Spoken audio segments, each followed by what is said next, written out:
자, 갑시다. 첫 번째는 금빛 나무님, KB금융이네요. KB금융. 요 자리에서 되게 잘 모으셨네요. 요때 이제 좋은 리포트들이 많이 나왔었죠. 그리고 한번 눌렀다가 재차 상승할 때 잘 팔아주셨습니다. 뭐 이런 것들은 많이 여기서 한 번에 많이 사서 3% 4%만 먹어도 돈이 되니까 좋은 매매를 할 수 있죠. 그 다음에 한중 NCS. 한중 NCS가 이틀 전에 크게 한번 쉬었죠. 한번 내릴 때 잘 사셔서 또 급등 나올 때 파셨습니다. 한중 NCS는 오늘도 급등이 많이 나왔죠. 2차 전지 ESS 관련해서 우리는 공부를 끝냈습니다. 공부를 끝냈기 때문에 이렇게 자신 있게 들어갈 수 있는 거죠. 그리고 미래에셋증권 마찬가지로 증권 관련주들 너무 좋은데 요 박스권 단기 박스권 중간에 돌파하고 나서 눌림에서 사고 올라갈 때 파셨다. 요건 나비님 거네요. 그리고 나비님 신성 ST 너무 잘하셨어요. ESS 관련주고 딱 이제 밑에 내려올 때 바로 사서 파셨다. 그 다음에 리치님 대한전선 바닥에서도 엄청 잘 사셨고 중간 박스 만들 때도 박스 하단에서 잘 모아서 지금 며칠간 슈팅이 크게 나왔죠. 슈팅 나올 때 계속해서 분할 매도를 해주신 모습입니다. 그 다음에 리치님 한중 NCS 예전부터 많이 모으셨어요. 그러니까 이미 ESS에 대해서 우리가 특강하기 전부터 끝나 있었다는 거죠. 공부가 이해됐나요? 무슨 말인지? 우리가 특강 나왔을 때는 요때 했으니까 여기서 매매를 활발하게 하셨다는 거는 ESS에 대해서 이해가 있으셨다는 거죠. 그래서 먼저 공부가 끝났기 때문에 이렇게 미리 많이 모아 나갈 수 있었다. 그리고 급등 나올 때 팔아주시고 눌릴 때 또 모아서 또 팔아주시고 이렇게 하셨다. 그 다음에 수정초님 LS 일렉트릭이네요. LS 일렉트릭 진짜 잘 모으셨네요. 바닥에서 긁어서 되게 잘 모으셨고 아직 안 파셨네요. 뭐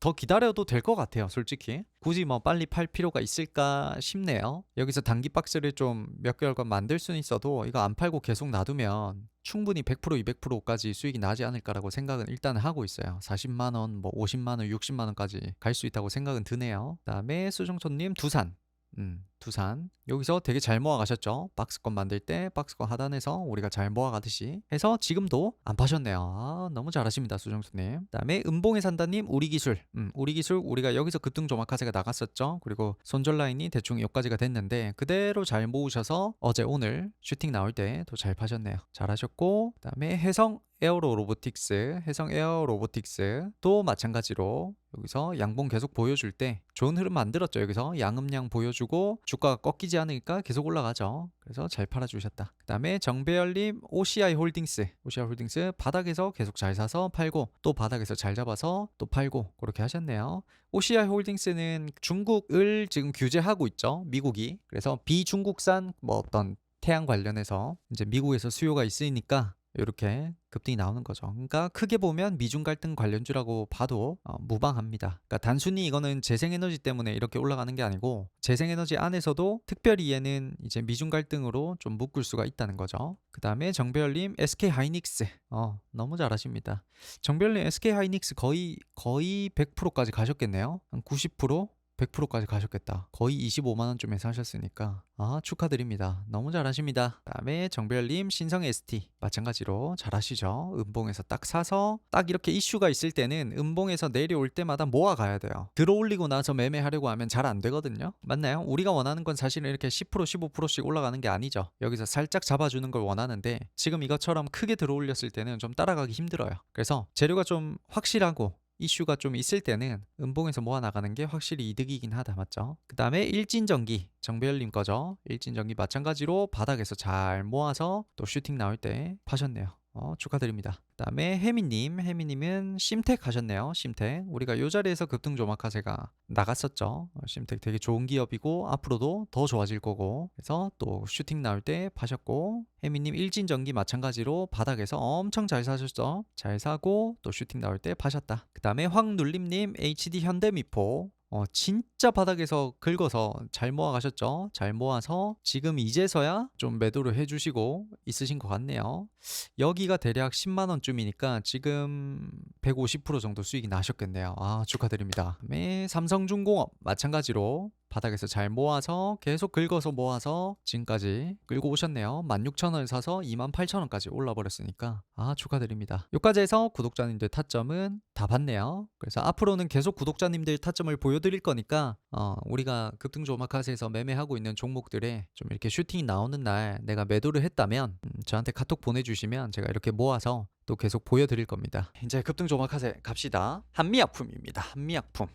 한미약품은 어제 급등을 했는데 비만 치료제 관련해서였죠. GLP-1에 대해서 성공적인 임상 3상으로 국산 1호 피아제형 비만 치료제에 대한 출시 기대감으로 어제 급등이 나왔습니다. 그러니까 비만 치료제가 글로벌 시장에서 이제 앞으로 꾸준히 성장을 할 건데 우리나라에서 뚜렷하게 뭔가를 잘하고 있는 기업 중에 하나죠. 그래서 이제 연내 허가 신청을 예정하고 있다라고 했어요. 그러면 연내 허가 신청을 하게 되면 보통 몇 년 정도 걸려요? 그 허가 발표가 날 때까지 보통 1년 정도 걸리죠. 그래서 연내 허가 신청할 때도 아마 급등이 한번 나오지 않을까라고 생각을 하고 있어요. 이제 허가 신청하고 나서 급등 나오고 난 뒤에 또 살짝 죽었다가 이제 내년에 허가 발표 나기 전에 박스 길게 만들고 거래가 한번 들어올 가능성이 있죠. 그렇게 보시면 될 것 같아요. 그래서 첫 번째 이슈는 어쨌든 어제 있었던 GLP-1에 관련돼서 임상을 성공적으로 3상을 마쳤다. 그래서 국산 1호 비아제형 비만 치료제 신약에 대해서 출시 기대감이 있다라는 게 첫 번째였고, 두 번째 이슈는 이제 한미약품은 어떤 세 가지 기술적 파이프라인을 다 가지고 있죠. 그러니까 비만 치료제라고 하면 뭐 장기 지속형 또는 다중제형 또는 뭐 경구용 이렇게 나눠지는데 보통 이제 비만 치료제 관련 기업들은 몇 가지를 하죠. 한 가지에 집중을 많이 하는 편이죠.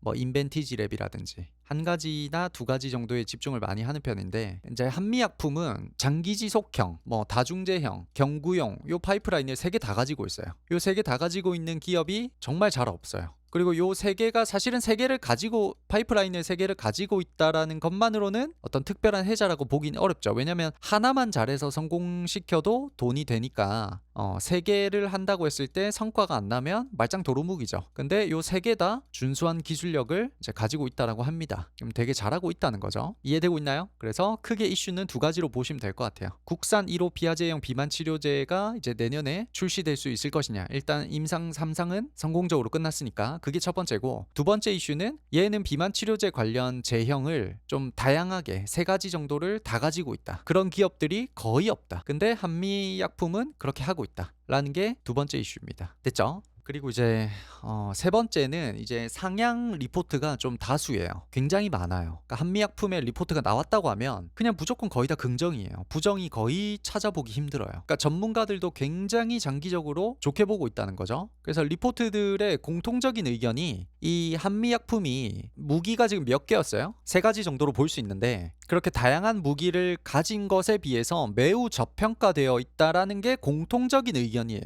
애널리스트들의 공통적인 의견이에요. 그건 되게 좋다는 거죠. 지속적으로 이런 말이 나오고 있어서 얘가 가진 무기에 비해서 지금 너무 싸다는 거죠. 60만원, 70만원 가도 무방한데 지금 일단 너무 싸다 라고 계속해서 얘기가 나오고 있습니다. 뭐 지금 당장 올라간다는 말이 아니고 장기적으로 볼 때는 우상향을 꾸준히 해줄 것이라는 그런 말들로 보입니다. 그래서 한미약품 어쨌든 어제 뭐 비만 치료제 관련해서 거래가 들어왔으니까 일단 뭐 요까지 한번 체크를 해볼게요. 그래서 여기서 이제 내려오기 시작하면 계속 이제 음봉마다 종가마다 한번 모아가 볼 수 있겠죠. 그 다음에 두 번째는 리가켄 바이오입니다.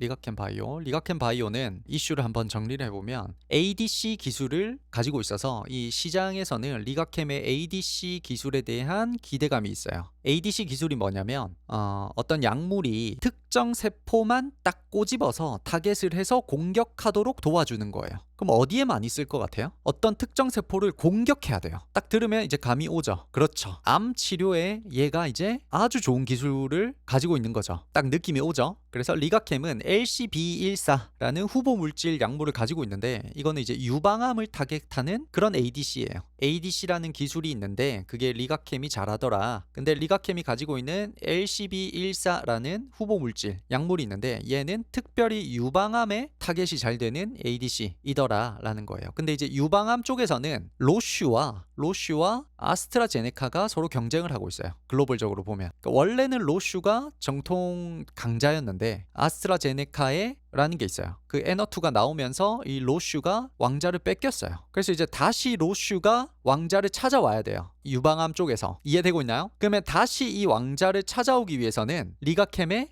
ADC 기술이 필요한 거예요. 로슈랑 아스트라제네카가 서로 경쟁을 치열하게 하고 있는데 로슈가 원래는 제일 잘 나갔는데 지금은 살짝 뺏겼어. 그래서 로슈가 다시 유방암 쪽에서 두각을 나타내면서 왕자를 가져오기 위해서는 이 리가캠의 ADC 기술이 필요한 거예요. 그래서 결론적으로는 이제 로슈가 리가캠과 함께 그 유방암 관련 ADC 기술에 관해서 뭐 수출 협약을 한다든지 뭐 맺는다든지 이런 기대감이 있는 거죠. 84는 또 다른 거예요. 14랑 84는 완전히 다른 거예요. 그래서 리가켄 바이오는 일단 로슈랑 어떻게 뭐 합작해서 기술 수출을 한다든지 그런 기대감이 지금 있습니다. 그래서 여기서도 이제 그런 이슈로 올랐다가 박스를 살짝 깨고 다시 올라왔죠. 그래서 이 박스를 깬 만큼 올라왔으니까 이쯤에서 이제 버텨주기만 한다면 다시 한번 올라갈 수 있지 않을까라고 생각을 하고 있어요. 그래서 여기서 내일 살짝 양봉이 나오거나 아니면 음봉 떨어졌다가 양음량 잡아주거나 그런 모습이 보이면 바로 들어가 봐도 되지 않을까라고 일단 생각은 하고 있습니다. 그래서 손절 라인은 이 박스권 을 중심으로 한번 잡아보겠습니다. 오늘 바이오는 2개 했죠. 바이오를 하는 이유는 지금 바이오 쪽에서 거래가 잘 들어오고 있기 때문이에요. 그런 것들을 우리 리서치 팀이 계속해서 주시를 하면서 느끼고 있기 때문에 주도 섹터를 계속해서 빨리빨리 잡아내려고 하는 거죠. 그 다음 종목은 KTNG입니다. KTNG 뭐 하는 회사예요? KTNG 인터넷 파는 회사죠. KT 누굴 바보 등신으로 아나 지금 그렇게 생각했죠. KTNG는 담배 인삼공사죠.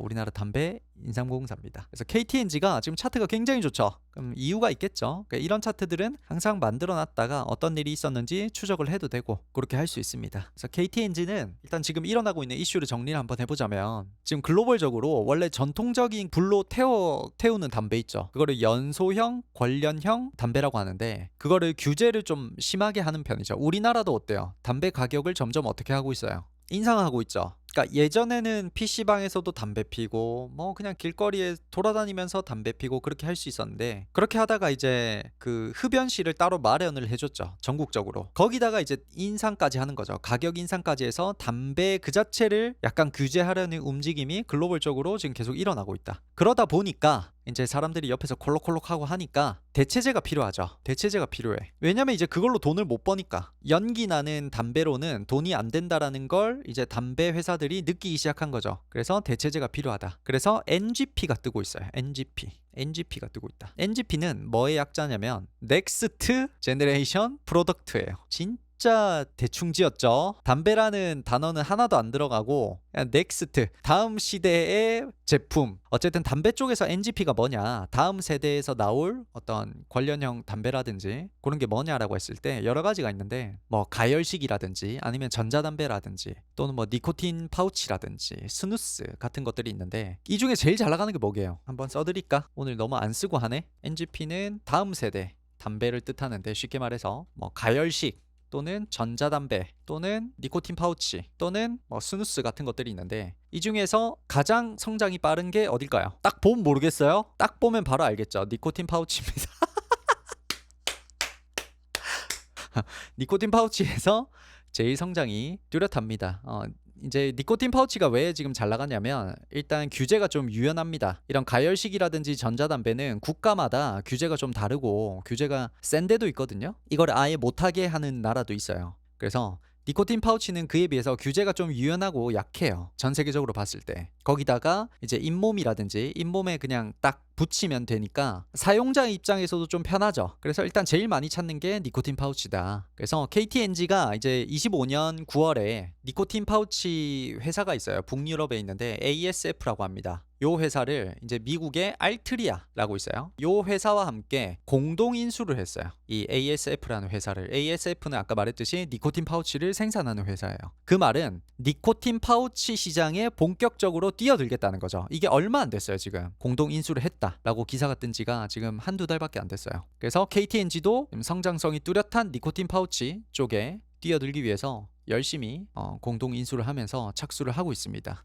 그래서 핵심은 이거죠. 글로벌 NGP 시장이 크고 있다. 그 이유는 하나밖에 없다. 연기 나는 담배를 글로벌적으로 규제하고 있기 때문에. 별로 어렵지 않죠. 거기다가 이제 또 아셔야 되는 건 KTNG가 주주 환원에 있어서 매우 적극적입니다. 이것도 지금 우리한테는 굉장히 국장에서는 되게 중요한 요소로 보이죠. 이제 자사주 매입도 1조 3천억 원 정도 하고 배당도 한 2조 4천억 원 정도 하고 있고, 그다음에 자사주 소각도 하겠다라고 발표를 해서 여기다가 이제 비핵심 자산 매각 추진하고 있어요. 그러니까 돈 안 되는 것들을 매각을 해서, 매각하면 돈 생기죠. 이거 어떻게 하겠다는 거예요? 내가 갖고 있는 애물단지들 다 팔아가지고 현금화 해가지고 어떻게 하겠다는 거예요? 주주 환원하겠다는 거예요. 실제로 이렇게 발표를 했습니다. 예측이 아니라 실제로 이렇게 발표를 했어요. 부동산이라든지 KTNG가 하고 있는 사업이랑 좀 상관없이 씨알데기 없이 갖고 있는 것들 있죠. 그런 것들을 매각을 해서 주주 환원하겠다라고 해서 이제 적극적입니다. 굉장히 적극적으로 주주 환원을 하겠다라고 하고 있습니다. 그래서 KTNG는 일단 두 가지 정도로 이슈를 요약을 하면 되겠어요. 어떤 글로벌 NGP 시장의 성장,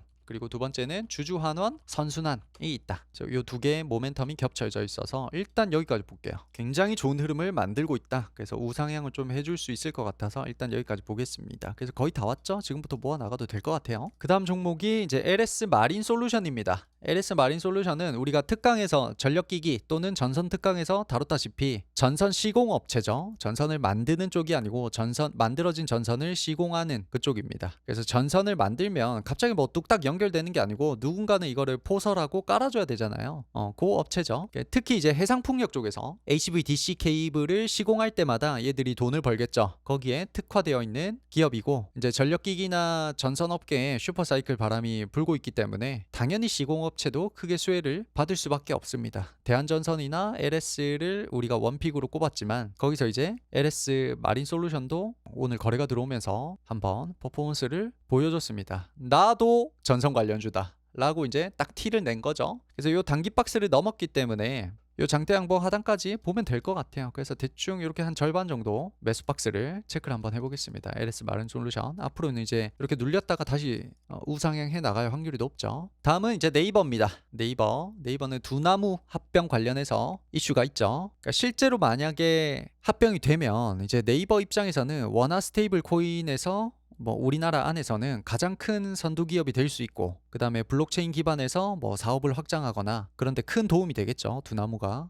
또 이제 덩치가 한순간에 커지니까 밸류에이션을 다시 받아야 됩니다. 네이버가 이제 두나무를 가지게 됐으니까 밸류에이션을 다시 받아야 되겠죠. 예전에 네이버가 아니니까. 그래서 그런 기회가 될 수도 있을 것 같고, 여러 가지 것들이 일단 걸려 있습니다. 네이버 입장에서는 굉장히 중요한 것들이 많이 걸려 있어요. 그래서 우리가 딱 원하는, 그때 미리 체크를 해놨죠. 선을 체크를 해놨는데 이 자리에서 이제 반등이 나오고 있죠. 그래서 여기서 지금 주가가 꺾이지 않는 모습이라서 뭐 바로 종가 때리고 해보면 되겠죠. 여기까지 보면 되겠습니다. 돌려 나가고 있으니까 체크를 한 거죠. 까지 해서 오늘은 일단 5개 종목 정도 보겠습니다. 첫 번째가 한미약품이었고, 그 다음에 리가캠바이오, KTNG, LS 마린 솔루션, 네이버 정도 이렇게 보도록 하겠습니다. 그 다음에 또 봐야 될 게 뭐 그냥 뉴스 몇 가지를 가져왔어요. 가져왔는데 첫 번째 뉴스는 이제 ESS 관련해서, 여기가 이제 제목이 엔비디아가 ESS를 띄우자 플루언스 에너지가 급등을 했다라는 그런 내용입니다. 그래서 골자를 한번 살펴보면 엔비디아도 이제 이렇게 언급을 했다는 거죠. 모든 발전원에 설치를 해야 된다. 이렇게 하자마자 이제 미국장에서 ESS 관련주가 급등이 나왔다는 거죠. 전기차보다 앞으로 수년간은 ESS 산업이 훨씬 빠르게 성장할 것이다 라고 일론 머스크가 예측을 했었죠. 대단하죠. 아무도 ESS에 집중을 안 하고 있을 때 혼자서만 이렇게 작년에 발언을 했습니다. 그게 이제 와서 ESS가 관심을 받으면서 크게 가고 있죠. 지금 어쨌든. 그래서 엔비디아도 ESS를 언급한 이상 ESS 관련주들은 계속해서 잘 나갈 확률이 높다. ESS가 뭐냐? 왜 중요하냐? 앞으로 어떻게 될 것이냐는 우리가 이미 공부를 끝냈어요. 중요한 것들은 우리가 공부를 차곡차곡 지금 쌓아 나가고 있다는 게 느껴지셔야 돼요. 지금 글로벌적으로 일어나고 있는 대부분의 일들을 여러분들이랑 같이 공부를 하고 있어요. 앞으로는 스테이블 코인 특강도 해야 되고 반도체 특강도 해야 되고 여러 가지 것들이 남아있긴 했지만 올해 안에 특강들을 최대한 많이 하면서 글로벌에서 일어나고 있는 거의 대부분의 일들을 우리가 이해할 수 있도록 그렇게 특강을 구성을 한번 해보겠습니다. 기대를 해주셔도 됩니다. 잘 하고 있습니다. 리서치 팀들이. 이런 것들이 있었고 또 ESS 관련해서는 이런 얘기도 있었어요. ESS 수요 대비 공급 부족이 이어질 것이다 라고 하면서 이제 삼성 SDI 컨콜에서 이렇게 얘기를 했습니다. 컨콜이 뭐예요? 컨콜. 실적 발표하고 나서 이제 질문 답변하는 그런 이제 간단한 시간으로 보면 되겠죠. SDI가 지금까지는 실적이 안 좋죠. 당연히 ESS 관련해서도 지금 사업을 앞으로 하겠다지 지금까지는 제대로 못 해왔죠. LG 엔솔은 지금 제대로 하고 있는데 삼성 SDI는 아직까지는 제대로 하고 있지는 못하다. 그래서 실적이 안 좋다. 그래서 앞으로는 이렇게 할 것이다 라고 컨콜에서 발표를 한 거예요. 미국 시장에서 ESS 수요 대비 공급 부족이 30년까지 이어질 것이다. 앞으로 5년이나 남았으니까 충분하죠. 그러니까 삼성 SDI도 어디에 집중하겠다라고 발표했을 것 같아요. 그러니까 안 읽어봐도 알죠. 딱 제목만 봐도 우리 뭐 하겠다. 우리도 ESS 관련된 배터리를 생산하겠다라고 발표를 했겠죠. 맞나요? 그게 3원 개일까요? LFP일까요? 대답이 바로바로 나와야 되죠. 특강 공부를 했고 복습을 잘 했다면 이런 거를 한 번에 내가 읽자마자 바로 이해하기 위해서 특강을 열심히 공부를 하는 거죠. 그렇죠. LFP 관련해서 배터리를 계속해서 생산을 하겠다라고 이제 얘기를 했을 수밖에 없는 거죠. 그래서 이렇게 계속해서 ESS는 너무 좋다. 앞으로 글로벌적으로 미친 듯이 좋을 수밖에 없다라는 겁니다. 그 다음에 이제 전선 관련해서 이제 대한전선이 또 좋은 게 있었죠. 대한전선이 아시아 해저 케이블 급성장 수혜주라고 하면서 매수 의견이 계속 나오고 있습니다. 이 KB증권 말고도 대한전선은 그냥 매수하자, 매수하자 라고 리포트가 지속적으로 나오고 있어요. 그만큼 앞으로 기대되는 종목이라는 거죠. 우리는 저 밑에서 잡았죠. 공부를 미리 해두니까 이런 애들이 나왔을 때 그냥 고개가 끄덕끄덕해지죠. 왜 잘 나가는지 이제서야 막 부랴부랴 공부하는 사람들은 늦었죠. 맞나요? 한두 달 전에 슈퍼사이클이 온다 라고 하면서 미리 공부가 돼야 돼요. 미리 공부가 돼서 많이 들어가 있는 상태로 계속 기다리면 돈이 되는 거죠. 그래서 대한전선도 되게 좋은 뉴스들이 지속적으로 나오고 있다. 대한전선뿐만 아니고 LS 관련해서도 좋은 것들이 많겠죠. LS 전선 한번 쳐볼까요? 뭐 이런 것들 여기 있죠. LS 전선, 해저 케이블 생산 설비 추가 수주. 전선 업계에 지금 슈퍼사이클이 오고 있다는 게 탁 느껴지죠. 그래서 대한전선뿐만 아니라 LS 전선도 잘 나가고 있다. LS 전선은 원래 우리나라 최강자니까. 이런 기사들을 꾸준히 여러분들이 만약에 전선 쪽에 지금 들어가 있다면 이런 것들을 매일매일 쳐보면서 이제 팔로우 하는 거예요. 내가 가진 종목에 어떤 리스크가 있는지 없는지, 그 리스크가 계속 커지고 있는지 아니면 계속 작아지고 있는지 꾸준히 체크를 하는 거죠. 대한전선 한번 쳐볼까요? 오늘 대한전선은 아까 방금 읽었던 아시아 해저 케이블 급성장 수혜주다 뭐 이런 것들이 있었고, 그 다음에 이런 것들이 있고 이제 리스크 관련이죠. 이런 것들은 해저 케이블 기술 유출 의혹, 요건 저 이제 어제 나왔을 때 저는 읽었네요. 그 다음에 이런 것들도 있죠. 4일 전에 나왔던 거. 대한전선이 남아공에 전력 케이블 이제 공장을 설비식을 끝냈다. 그런 이제 기사였어요. 남아공 전력 케이블 생산 2배 늘렸다. 그러니까 대한전선이랑 LS전선이 차곡차곡 글로벌적으로 점유율을 늘리기 위해서 잘 하고 있다. 아주 잘 하고 있다. 그래서 너무 빨리 팔 필요가 있을까요? 없을까요? 없겠죠. 좀 오랫동안 가져가도 될 것 같습니다. 그래서 오늘 이제 뉴스까지 다 봤네요. 이제 더 이상 뭐 볼 건 없습니다. 준비해온 거는 다 말씀을 드렸고, 그리고 이제 대한전선이랑 LS 마린솔루션이랑 뭐 LS 우리가 꼽았던 종목들이 다 잘 가고 있습니다. 다 잘 가고 있고, 원전 관련주도 이제 우리가 생각했던 곳에서 딱딱딱 잘 돌려 나가고 있고 다 잘 되고 있습니다. 2차전지 ESS 관련주들도 너무 잘 되고 있고. 네, 고생하셨습니다. 방송 종료하겠습니다.